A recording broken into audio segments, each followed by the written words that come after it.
আসসালামু আলাইকুম, প্রিয় দর্শক, নাম বলে প্রশ্ন করুন। আসসালামু আলাইকুম। ওয়ালাইকুম আসসালাম, প্রশ্ন করুন। জি, আমি মোহাম্মদ আজম কুমিল্লা থেকে বলছি। জি, প্রশ্ন করুন, আপনাকে শুনছি প্রিয় ভাই।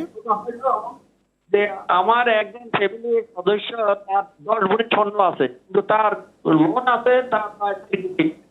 এখন তো আর কি জাকাত আসবে কিনা? কত ভরি স্বর্ণ আছে, কত টাকা আছে, একটু ক্লিয়ারলি বলেন, নেটওয়ার্কের জন্য সম্ভবত। আছে 7 কোটি, তার লোন আছে প্রায় 1 কোটি টাকা। ওকে, আপনি থাকুন আমাদের সাথে, আপনার প্রশ্নের উত্তরেই যাচ্ছি। 10 লক্ষ টাকা আছে, 7 ভরি স্বর্ণ আছে, কিভাবে জাকাত আদায় করবেন? এখন এই 7 ভরি স্বর্ণের পুরান স্বর্ণের দামটা আজকে ফোন করে বা কালকে গিয়ে দোকানে যে পুরাতন স্বর্ণ কত দাম মানে কি বিক্রির, তখন দেখা যাবে 1 লাখ টাকা বা 1,20,000 টাকা। আর নতুন কেন না? নতুন নতুনটা না, কারণ এটা সবসময় স্বর্ণের দাম স্বর্ণের ওঠানামা করে। মূল্যটা পুরোনো স্বর্ণই ধরতে হবে। আচ্ছা কারণ এটা উনি বিক্রি করতে গেলে তো নতুন দাম পাবেন না। আচ্ছা আচ্ছা। এই জন্য এটা বর্তমান মূল্যমান যেটা, এটা কারো 20 বছর আগে স্বর্ণ আছে সেটার তো একটা দাম, আবার এখন বর্তমানটা একটা দাম। এই জন্য যে স্বর্ণটা বাজার রেট আজকে পাবেন উনি, সেই রেটটা ধরবেন। এটা কি আমি এক কথা পুরাণ বলছি।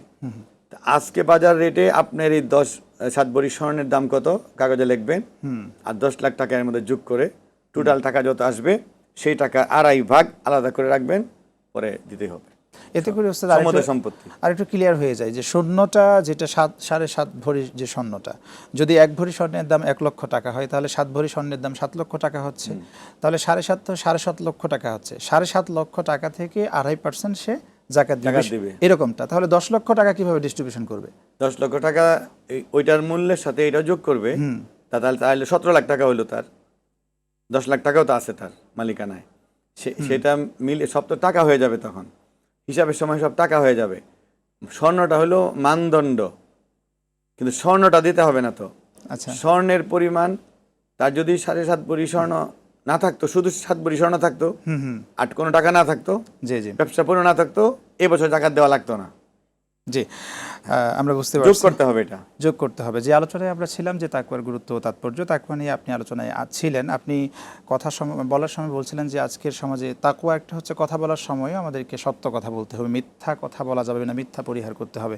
আপনি যদি বলতেন যে মিথ্যা আজকের সমাজের 6 লাভ, কথা বললেই যেন মুখ থেকে মিথ্যা কথা বের হচ্ছে, এমন একটি অবস্থা আমরা দেখছি। সেই ক্ষেত্রে মিথ্যা থেকে বেঁচে থাকার উপায় কি? মিথ্যা থেকে বেঁচে থাকার উপায় হলো জাহান্নাম এবং আল্লাহর দেওয়া শাস্তিকে স্মরণ করা।